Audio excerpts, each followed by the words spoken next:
বন্ধুগণ, আজকে আমি আপনাদের সঙ্গে শেয়ার করব সঠিক জলের পরিমাপ দিয়ে এক পারফেক্ট আলু পোলাও রেসিপি।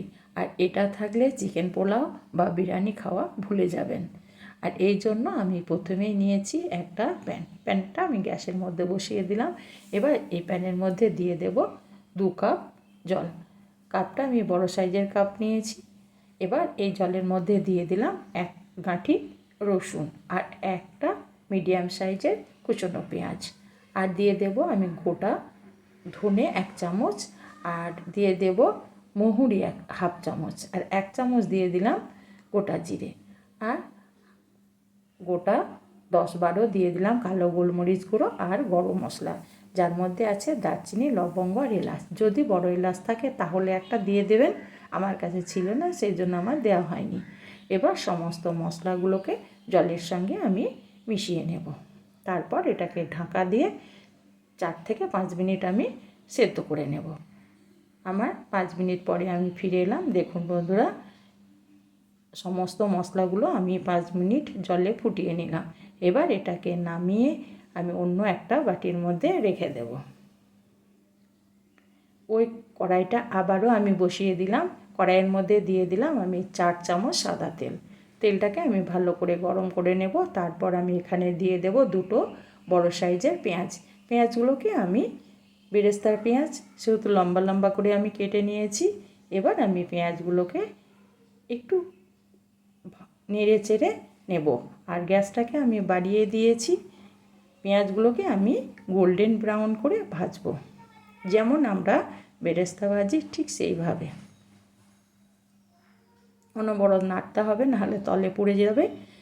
আমার গোল্ডেন ব্রাউন হয়ে গেছে। এবার আমি পেঁয়াজগুলোকে সাইডে উঠিয়ে নেব। তারপর তেলটাকে একটু গড়িয়ে নেব, তাহলে সম্পূর্ণ তেলটা নিচের দিকে নেমে যাবে। এইভাবে আমি পেঁয়াজগুলোকে তেল থেকে উঠিয়ে নিলাম। এবার পেঁয়াজ ভাজাটাকে আমি সাইডে রেখে দেব। এবার এই তেলের মধ্যেই দিয়ে দেব একটা তেজপাতাকে 2 টুকরো করে নিয়েছি, ওটা দিয়ে দিলাম। আর দিয়ে দিলাম 1/2 চামচ গোটা জিরে। একটু নেড়ে চেড়ে 10 সেকেন্ড মতো ভেজে নেব। 10 সেকেন্ড ভেজে নেওয়ার পর আমি এখানে দিয়ে দিলাম 4টে ছোটো সাইজের আলুকে এভাবে কেটে নিয়েছিলাম। দিয়ে আলুগুলোকে আমি নেড়ে চেড়ে ভাজবো।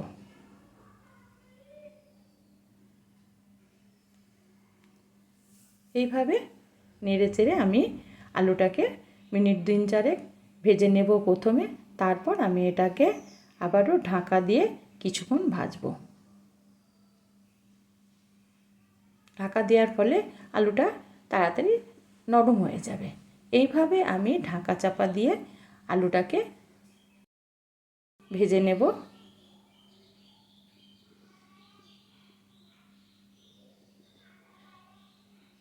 এবার এই ভাজতে ভাজতে আমি দিয়ে দেব মশলা, যার মধ্যে আছে আদা রসুন বাটা 1 চামচ।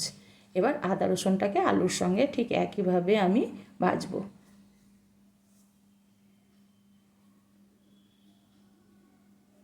আবারও একবার ঢাকা দিয়ে দেব। মিনিট 2 পর আমি ফিরে এলাম। যেহেতু আদা আছে, তলে পুড়ে যেতে পারে, সেই জন্য আবারও আমি 2 মিনিট পর ফিরে এলাম। আবারও আমি একটু নেড়ে চেড়ে নেব, যাতে আদাটা তলে পুড়ে না যায়।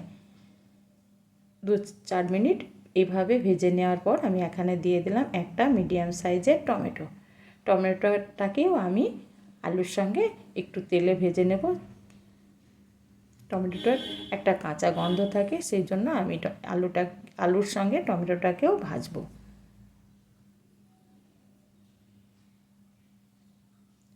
মিনিট 3 ভেজে নেওয়ার পর আমি এখানে দিয়ে দিলাম কাঁচা লঙ্কা বাটা।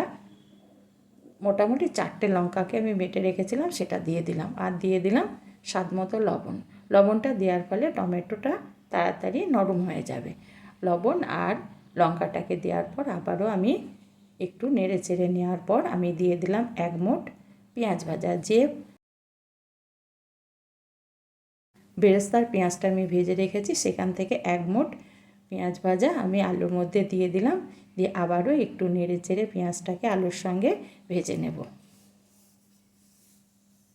এতে আলুর সেন্টটা খুব ভালো হয়। হ্যাঁ বন্ধুরা, মিনিট 3 আমি এইভাবে একটু নেড়ে চেড়ে পেঁয়াজের সঙ্গে তারপর আমি দিয়ে দিলাম যে মশলার জলটাকে আমি রেখেছিলাম অন্য একটা বাটির মধ্যে, সেটাকে আমি মশলাগুলোকে না দিয়ে শুধুমাত্র জলটাকে ছেঁকে দিলাম। এই মশলাটাকে পরে আমি পেস্ট বানিয়ে অন্য কোনো তরকারিতে ব্যবহার করব। এবার আমি নেড়ে চেড়ে ভালো করে জলের সঙ্গে আলুটাকে মিশিয়ে নিলাম।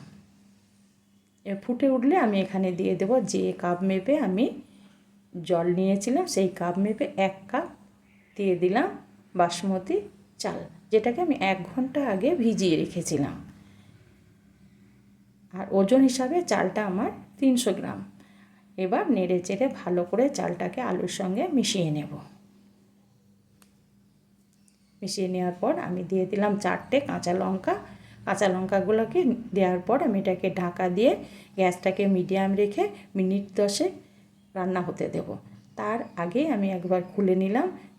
খুলে নিয়ে আমি দিয়ে দিলাম পাতিলেবুর রস 1 চামচ। এতে ভাতগুলো একদম ঝরঝরে, ভাতের গায়ে ভাত লাগবে না।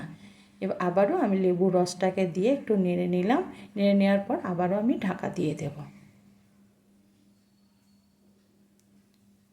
আমি 12 মিনিট পর ফিরে এলাম। দেখুন বন্ধুরা, গ্যাসটা কিন্তু আমার মিডিয়াম রাখা ছিল। এবার আমি গ্যাসটাকে কমিয়ে দিলাম, মানে একদম গ্যাসটাকে আমি স্লো করে দিলাম। এবার আমার এখনও ভাতের মধ্যে জলা জলা ভাব আছে। এই অবস্থায় আমি দিয়ে দেব গরম মশলা। গরম মশলাটা দেওয়ার পর আমি এখানে দিয়ে দেবো বাদবাকি যে পেঁয়াজ ভাজাগুলো আছে, সেগুলোকে আমি ভাতের উপরে এইভাবে ছড়িয়ে দেব। এবার আমি দিয়ে দেব বাটার। এখানে আমি 2 চামচ বাটার নিয়েছি, সেটাকে দিয়ে দিলাম। হ্যাঁ বন্ধুরা, এখানে আপনারা বাটারের জায়গায় ঘিটাও দিতে পারেন। এখানে আমি বাটারে ব্যবহার করেছি, আপনারা এখানে ঘিয়ের ব্যবহারও করতে পারেন। বাটারটা দেওয়ার পর আমি আবারও ঢাকা দিয়ে একদম গ্যাসটাকে কমিয়ে দিয়ে মিনিট 7 রেখে দেব। 7 মিনিট পর আমি ফিরে এলাম। দেখুন বন্ধুরা, গ্যাসটাকে কিন্তু একদম বাড়িয়ে রাখলে হবে না। গ্যাসটাকে একদম আমি সিমে রেখে দিয়েছিলাম। দিয়ে এটাকে নেড়ে চেড়ে আমি একবারে উল্টিয়ে পাল্টিয়ে দেব, উপর নিচ করে দেব। এভাবে আমি সমস্ত পোলাওগুলোকে একদম উপর নিচ করে দেব। করে দেওয়ার পর আমি একটা ভাত চেক করে দেখিয়ে দেব বন্ধুরা। দেখুন সমস্ত ভাত আমার সুন্দর সেদ্ধ হয়ে গেছে। এবার আমি এখানে দিয়ে দেব কুচনো ধনেপাতা। ধনেপাতাটাকে দেওয়ার পর আমি ধনেপাতাটাকেও পোলাওয়ের সঙ্গে ভালো করে মিশিয়ে নেব। এইভাবে উপর নিচ করে সমস্ত ভাতের সঙ্গে আমি ধনেপাতাগুলোকে মিশিয়ে নেব। এত টেস্টি একটি পোলাওয়ের রেসিপি, অথচ এত সহজভাবে এটা বাড়িতে থাকলে আপনার বিরিয়ানি পোলাওকে সরিয়ে রাখবে, দিয়ে এটাকেই নিয়ে খাবে সবাই। আর সবাই কিন্তু প্রশংসা করবে যে দারুণ একটি আলু পোলাও রেসিপি। হ্যাঁ বন্ধুরা, এভাবে একবার বাড়িতে বানিয়ে দেখবেন, সবাই কিন্তু খুব পছন্দ করবে। আর 8 থেকে 80 সবাই কিন্তু এটা নাম করবে। এবার এটাকে ঢাকা দিয়ে মিনিট 10 রেখে দেবো, দিয়ে পরিবেশন